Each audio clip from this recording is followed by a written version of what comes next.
अंधविश्वासर कुपरिणति नाबालिका को मारी कलिजा खाइले दंपति 7 वर्षर नाबालिका को प्रथमे हत्या कले परे ता कलिजा काढ़ी खाइले 2020 मसीहारे एभली एक लोमहर्षणकारी घटना घटिथिला उत्तर प्रदेशर कानपुर रे सेही वर्ष दीपावली रातिरे खाटमपुर पुलिस स्टेशन अंतर्गत भद्रस गारू जने 7 वर्षर नाबालिका निखोज होई जाइथिला परदिन झियोटीर शव मिलिथिला।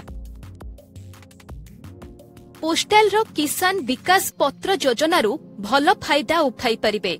आपणंकु एही योजनारे 7.5% सुध मिलिबो। किसान विकास पत्र योजनारे आपण सर्वनिम्न 1000 टंका विनियोग करि परिबे।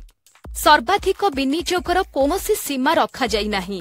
आपणंक सक्षम अनुसारे एही योजनारे आपण विनियोग करिबा सह भल लाभ पाई परिबे। दक्षिण तामिलनाडु 4 जिल्लारे प्रबळरू अति प्रबळ वर्षा जोगु बन्या भली स्थिति सृष्टि होईछि। सबुठु बेसी प्रभावित होईछि कन्याकुमारी जिल्ला।